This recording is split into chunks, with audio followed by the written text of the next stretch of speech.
नमस्ते मैम साहब। नमस्ते। अरे शिव, तू यहाँ? अपराजिता? हाँ, मैं अपराजिता। नमस्ते अंकल। नमस्ते बेटा। ये ये मेरी बेटी है शिव। अरे वाह, बेटी तो बहुत ही सुंदर है। खुश रहो बेटा। कितने टाइम बाद देख रहा हूँ, कैसी है तू? पर तेरा तो इतना अच्छा खासा बिजनेस था और तेरा बेटा भी अच्छी जॉब करता था, फिर तुझे ये काम करने की नौबत क्यों आ गई? बिजनेस तो बहुत बड़ा था, मगर अब बच्चों ने संभाल लिया है तो बेटे ने मेरे को घर से निकाल दिया। हमेशा अपनी जिंदगी अपने हिसाब से जी है, तो मैं किसी के ऊपर बोझ बनकर नहीं रहना चाहता, इसलिए यहाँ ये नौकरी ज्वाइन कर ली। पर तू तो एक बहुत अच्छा पिता है, तू तो अपने बच्चों को बहुत अच्छे से समझता है, फिर तेरे बेटे ने तुझे घर से बाहर क्यों निकाला? अब मेरे बेटे को ये लगने लगा है कि मैं उस पर बोझ बन गया हूँ। वो सब जगह अपनी चलाना चाहता है, मेरी कोई बात ही नहीं सुनता, इसलिए वो घर छोड़ना पड़ा मुझे। निकलो यहाँ से। सुमित, तू मुझे अपने घर से बाहर निकालेगा? तेरी हिम्मत कैसे हुई ऐसे करने की? किसका घर? मेरा। ये घर आपका था और अब मेरा है, तो यहाँ से है ना, चुपचाप निकलो। इस घर का मालिक मैं था, मैं ऊपर था और मैं ही रहूंगा। आई बात समझ में? ऐसा है, अब ये घर है ना मेरा है और इस घर पे मैं राज करूंगा। ये जो अक्खड़ है ना आपकी, इसी अक्खड़ की वजह से मैं आपको यहाँ से निकाल रहा हूँ। मेरे मैटर में पढ़ने की जरूरत नहीं थी, समझाया था लेकिन नहीं समझे। अब निकलो। अब इस घर में जो भी फैसला होगा ना, वो मैं लूंगा, ना कि आप। ठीक है, जिस घर में बाप की इज्जत ना हो उस घर में मैं रहना भी नहीं चाहता। जिंदगी में हमेशा अपने उसूलों पे जिया हूं और आगे भी अपने ही उसूलों पे जीऊंगा। आई बात समझ में? जब आप इस घर में रहोगे नहीं तो आपके फैसले कैसे चलेंगे? अब ये ना भाषणबाजी बंद करो और यहाँ से दफा हो जाओ। निकलो। ठीक है, जा रहा हूं, मगर वक्त का याद रखना। वक्त जो है वो बड़े बड़ों को सिखा देता है। एक दिन वक्त आएगा जब तेरी भी अकल ठिकाने आएगी। हाँ ठीक है, निकल, जो होगा ना देख लूंगा। चल निकल फटाफट, आउट। ये तो तेरे बच्चों ने तेरे साथ बहुत बुरा किया है। मुझे नहीं पता था कि तू मुझे इतने सालों बाद मिलेगा और इस हालत में मिलेगा। देख शिव, तू मेरा बहुत अच्छा दोस्त है और मैं तुझे इस हालत में नहीं देख सकती हूँ। तू एक काम कर, इसी बिल्डिंग में ना मेरा ऊपर एक फ्लोर खाली पड़ा हुआ है, तू उसके अंदर रह ले। और हाँ, मैं तेरी कहीं अच्छी जगह नौकरी भी लगवा दूंगी। नहीं, मैं किसी पर बोझ बनकर नहीं रहना चाहता। मैं अपनी जिंदगी अपने हिसाब से जीऊंगा। बीवी तो पहले ही चली गई थी, बेटे ने भी अब निकाल दिया, मगर मैं किसी का एहसान नहीं लेना चाहता। मेहनत कर कर सारी जिंदगी मेहनत की है, तो अब भी कर लूंगा, कोई दिक्कत नहीं। मगर हाँ, तूने एक दोस्त होने के नाते मुझसे पूछा, इतना मेरे लिए बहुत है। मुझे पता है तू कभी भी नहीं बदलेगा, तू बहुत खुददार आदमी है। अच्छा ठीक है, मैं चलती हूँ। तुझे किसी भी चीज की जरूरत हो ना तो मुझे बता दियो। मैं इसी बिल्डिंग के सेकंड फ्लोर पर रहती हूँ, ठीक है? जरूर।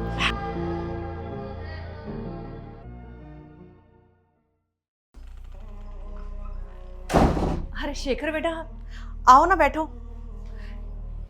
बैठ के बात करते हैं। आंटी जी, आपने बुलाया, कोई ज़रूरी काम है? दरअसल बेटा, वो जो नीचे गार्ड है ना, वो मेरा दोस्त है। क्या? आपका दोस्त एक चौकीदार? ऐसा कैसे हो सकता है? दरअसल बेटा, बहुत दुख भरी कहानी है। क्या बताऊँ मैं आपको। बेटा, वो बहुत अमीर था, उसका बहुत बड़ा बिजनेस था और उसके बच्चों ने सब हड़प लिया, उसे घर से धक्के मार के निकाल दिया। बस वो बेचारा ऐसे ही अब गार्ड की नौकरी कर रहा है। जब इतना कुछ था आंटी, तो फिर चौकीदार की नौकरी करने की क्या ज़रूरत है?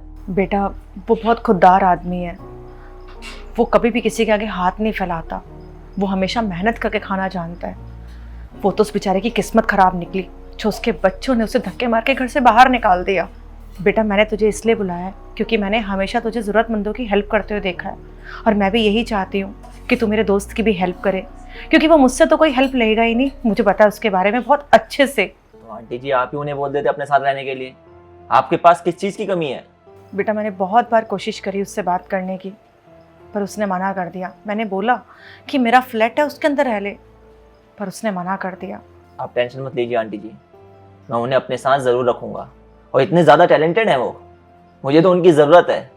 उन्हें मैं अपने साथ ज़रूर रखूँगा और उनकी ज़िंदगी को बेहतर बनाऊँगा। बेटा, बहुत बहुत धन्यवाद आपका। मैं आपसे यही उम्मीद करती थी कि आप उनकी हेल्प ज़रूर करेंगे। अच्छा मैं चलता हूँ, मिल के आता हूँ उनसे। ठीक है बेटा।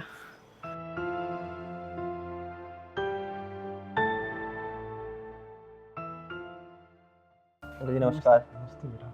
अंकल जी मैंने सुना कि आपके बच्चों ने आपको घर से बाहर निकाल दिया है, इसीलिए आपको ये काम करने की ज़रूरत पड़ रही है। ये सब आपको अपराजिता ने बताया? जी हाँ, उन्होंने बताया, और उन्होंने ये भी बताया कि आपका बहुत अच्छा बिजनेस था, आप अपना सारा कारोबार छोड़कर ये कर रहे हो। बेटा वक्त का कुछ पता नहीं होता, अमीरी और गरीबी तो चलते रहते हैं। पिछला समय अच्छे से गुजारा, अब ये है तो इसको भी अच्छे से गुजारेंगे। अपने उसूलों पे जिया हूँ तो उसूलों पे ही मरूंगा। अंकल जी आपने बिल्कुल सही कहा कि इंसान का वक्त हमेशा एक सा नहीं रहता, ये बदलता रहता है। अंकल जी आप मेरे साथ चलिए। दरअसल बात यह है कि मैं एक NGO चलाता हूँ जिसमें मैं गरीब बच्चों की, बूढ़े बुजुर्गों की मदद करता हूँ, बेसहारा लोगों को घर देता हूँ। आप मेरे साथ चलिए। थैंक यू बेटा, आपने मुझे ऑफ़र किया, बट मैं अपनी उसूलों पे जिया हूँ तो उसूलों पे ही रहूँगा। जब मेरी अपनी औलाद ने मेरी मदद नहीं की, उसने घर से निकाल दिया, तो मैं और किसी की मदद कैसे ले सकता हूँ बेटा? अच्छी बात है आप लोगों की मदद करते हो, बट मुझे कोई एहसान नहीं चाहिए। थैंक यू बेटा। अंकल जी मैं आप पे कोई एहसान नहीं कर रहा, बल्कि आप चलेंगे तो मुझ पे बहुत बड़ा एहसान होगा, क्योंकि आपके पास बहुत अच्छा एक्सपीरियंस है। जब आपका वो एक्सपीरियंस उन गरीब बच्चों के पास आएगा तो अपनी ज़िंदगी में कुछ कर पाएंगे, सक्सेसफुल हो पाएंगे, अपने कल को और बेहतर बना पाएंगे। क्योंकि आपने जो मुकाम हासिल किया है उससे वो मोटिवेट होंगे। इस मोटिवेशन से कई बच्चे आगे बढ़ेंगे और अपनी ज़िंदगी में एक बेहतर सुधार लाएंगे। अंकल जी प्लीज़, मेरे लिए ना सही, उन बच्चों के लिए चलिए। अंकल जी आप चलिए प्लीज़, मैं रिक्वेस्ट कर रहा हूँ आपसे। इसी बहाने मुझे भी पिता का सहारा मिल पाएगा। अरे वाह बेटा, क्या वक्त आ गया है। आप एक सड़क से उठाकर मुझे पिता का दर्जा दे रहे हो, और एक मेरा खून, मेरा खुद का बेटा जिसने मुझे अपने घर से निकाल दिया। काश मेरी औलाद भी तुझ जैसी होती तो मैं गर्व करता। मैं तेरे साथ ज़रूर चलूँगा बेटा। आइए अंकल।